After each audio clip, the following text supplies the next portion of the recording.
चलो ध्यान देना, कल हुआ था टाइप्स ऑफ बैंक, बैंक के पूरे टाइप्स पढ़ा के हो चुके थे। और बैंक का सबसे पहला काम होता है, कुछ फंक्शंस होते हैं जिसमें क्या बोलते हैं, primary functions of commercial bank. पर कमर्शियल बैंक का प्राइमरी मतलब सबसे पहला काम जिसके लिए बैंक बना हुआ है वो है एक्सेप्टिंग डिपॉजिट। जैसे कि मैंने कल तुमको समझाया था, जनरल पब्लिक की क्या होती है, इनकम।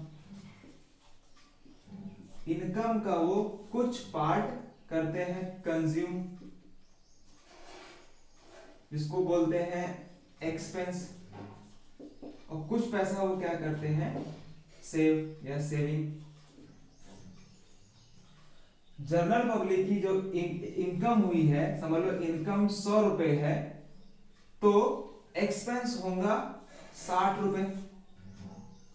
तो 100 में से 60 खर्चा हो गया तो बचा कितना, 40। पहले क्या होता था, ये 40 रुपए जब बैंक नहीं थी तो लोग अपने पास ही सेव करके रखते थे, लेकिन आज ये 40 रुपए वो सेव करते हैं किसी बैंक के पास। ये 40 रुपए हम किसी बैंक के पास सेव करते हैं। इससे क्या होता है कि जब 40 रुपए बैंक के पास सेव होता है तो बैंक इस जो तुम्हारा जनरल पब्लिक से लोगों की सेविंग लेता है उसे क्या बोलते हैं, डिपॉजिट।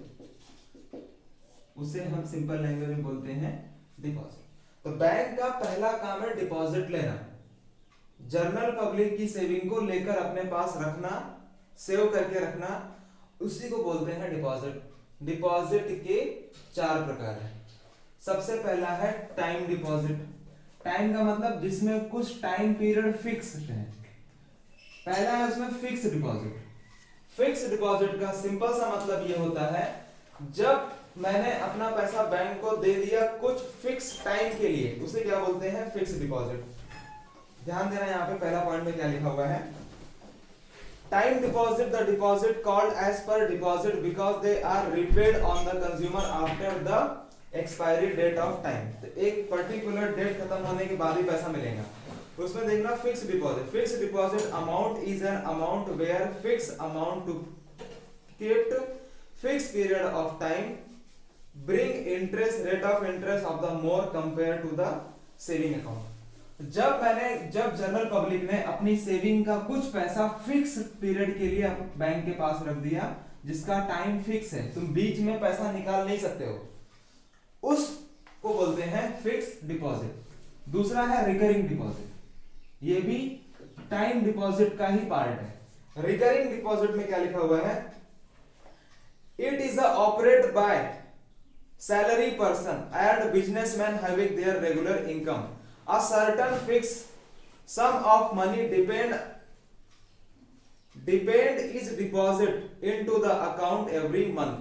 तो हर महीना जब हम एक फिक्स टाइम से, मैंने सोचा कि मैं अपनी सेविंग का 20 रुपए हर महीना बैंक के अकाउंट में डालूंगा। हर महीना 20 रुपए फिक्स है, ना कम ना ज्यादा। एक रेगुलर इनकम वाला व्यक्ति ही ये काम कर सकता है, एक मजदूर नहीं कर सकता है। जिसकी इनकम पता है हर साल मेरे को इतनी इनकम मिलेगी, तो मैं हर महीना इतना पैसा अपनी बैंक में डाल सकता हूं, उसे क्या बोलेंगे, रिकरिंग डिपॉजिट। उसके बाद चौथा नंबर आता है डिमांड डिपॉजिट।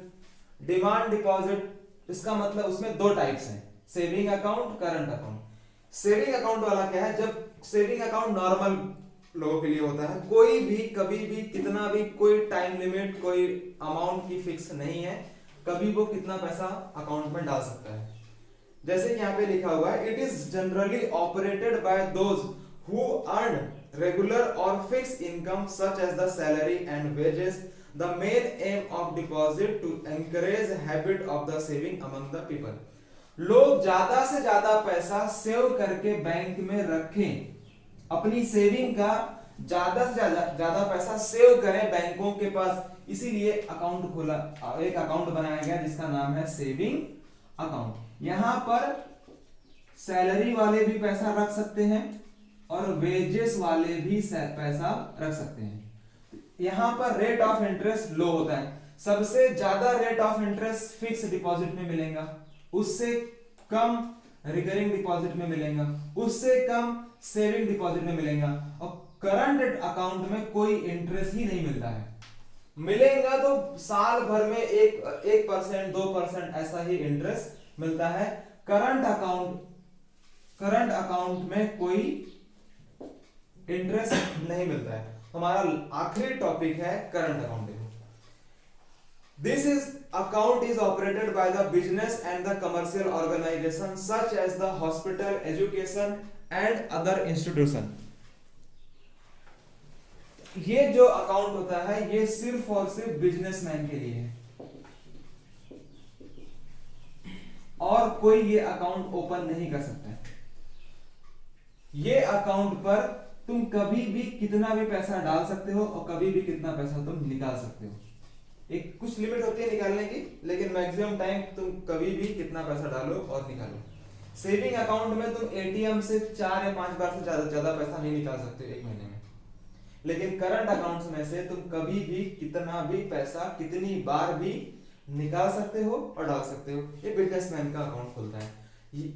उसके बाद में क्या लिखा हुआ है, second line, in this account there are no restriction deposit और विड्रॉ अमाउंट। मैंने पहले बताया था डिपॉजिट करने का और विड्रॉ करने का कोई लिमिट नहीं है। एक बार फिर से देखो, प्राइमरी फंक्शन में पहला फंक्शन है एक्सेप्टिंग डिपॉजिट। डिपॉजिट लेने के 4 तरीके हैं।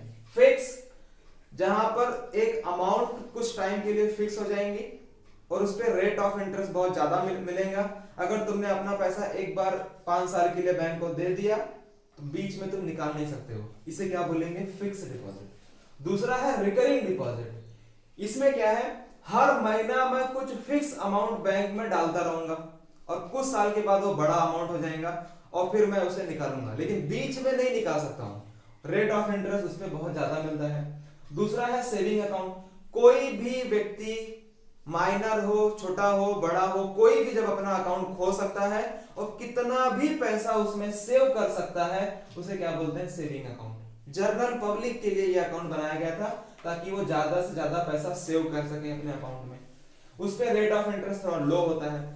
करंट अकाउंट सिर्फ और सिर्फ बिजनेसमैन, इंडस्ट्री, स्कूल, कॉलेज, जो बिजनेस काम करते हैं, सर्विसेज का काम करते हैं, उनके लिए जो अकाउंट खुला है उसे क्या बोलेंगे, करंट अकाउंट। ये हो गया पहला काम। उसके बाद बैंक का दूसरा काम क्या है, लोगों से, यहां क्या किया, लोगों से पैसा लिया है, यहां पर डिपॉजिट है, जनरल पब्लिक से खूब ढेर सारा पैसा ले लिया है।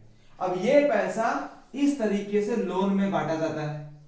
लोन देना, सबसे पहला फंक्शन क्या है, ग्रांटिंग लोन एंड एडवांस। तो तुम्हारा डिपॉजिट का पैसा बैंक रखकर आचार्य डालेगा, उसको लोन के तौर पर बांटता है। जैसे कि जिसको भी लोन की जरूरत है वो बैंक के पास जाएगा और लोन ले लेगा। पहला देखो यहां पे लिखा हुआ है loan. Commercial bank provide loan to businessman और अदर। बिजनेसमैन को भी लोन देगा और बाकी लोगों को भी लोन देगा। आगे क्या लिखा था, borrow can use entire amount sanction और withdraw by the instalment, interest charge on the amount. Bank के लोग बैंकों के पास जाएंगे, बैंक उनको लोन देगा, उसके बदले में इंटरेस्ट चार्ज करता है। सबसे पहला लोन का 3 टाइप है। 3 टाइप, पहला कौन सा है, short term loan. Short term loan maximum 1 साल का होता है।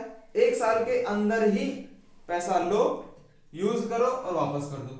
दूसरा है मीडियम टर्म लोन, ये 1 ईयर और ये 1 से लेकर 5 साल का, और 5 साल से ज्यादा लेंगे तो उसे बोलेंगे लॉन्ग टर्म लोन। अगर तुमने लोन 1 साल का लिया है तो उसे बोलेंगे शॉर्ट टर्म लोन।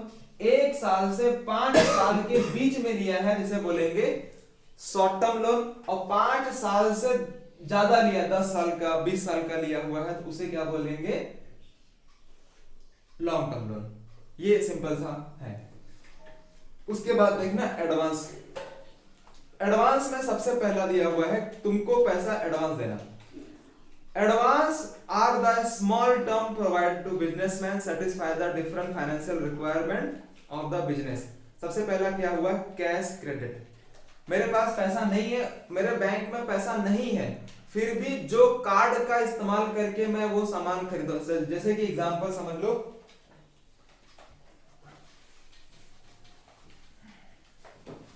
मेरी बैंक अकाउंट में सिर्फ 10,000 रुपए हैं और मुझे कोई मोबाइल खरीदना है और वो मोबाइल है 20,000 रुपए का। लेकिन अगर मैं करंट अकाउंट में हूं और मेरे पास क्रेडिट कार्ड है तो मैं ये मोबाइल खरीद सकता हूं। 10,000 रुपए मेरी बैंक में है और 10,000 रुपए समझ लो बैंक ऑफ इंडिया वो मेरे अकाउंट में डिपॉजिट कर देंगी। तो 10 मेरा, 10 बैंक ऑफ इंडिया का। तो अब मैं ये मोबाइल आराम से खरीद सकता हूं। इसे क्या बोलते हैं? Credit card facility. यहां पे देख लो क्या लिखा हुआ है कि The cash withdraw in advance provide to the current account as a saving account holder।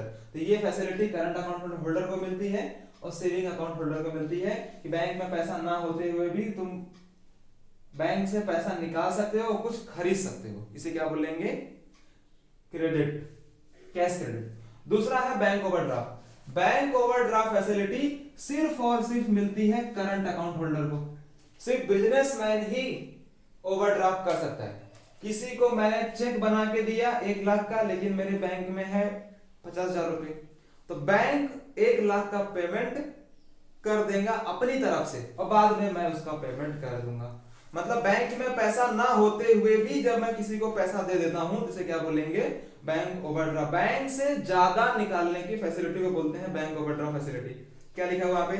This facility is offered to current account holder to meet their working capital requirement period 15 से 60 दिन, मतलब कम से कम 2 महीने की फैसिलिटी मिलती है। Current account holder को ज्यादा पैसा निकाल सकता है और उसका दोबारा पेमेंट 60 दिन के अंदर हो जाना चाहिए। और दूसरा है discounting of bills of exchange. ये तो बिल्स ऑफ एक्सचेंज का पार्ट है।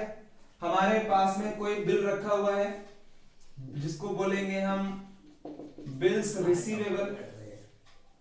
बिल्स रिसीवेबल, और ये बिल्स रिसीवेबल का पैसा मुझे 2 महीने के बाद मिलने वाला है। लेकिन अगर मैं ये बिल जाके बैंक को दे दूंगा तो बैंक उसके बदले मुझे मेरा पेमेंट दे देगा। तो बिल्स ऑफ पेमेंट क्या होता है कि मैं बिल से मुझे पैसा मिलने वाला था 2 महीने बाद, लेकिन अगर वो बिल मैं बैंक को दूंगा तो मुझे बैंक ताबड़तोड़ मेरा पैसा दे देगा, उसके बदले में वो लेता है कुछ ना कुछ डिस्काउंट, जिसको बोलते हैं डिस्काउंटिंग ऑफ बिल। ये था लोन। तो बैंक लोन देता है इन 3-4 तरीकों से।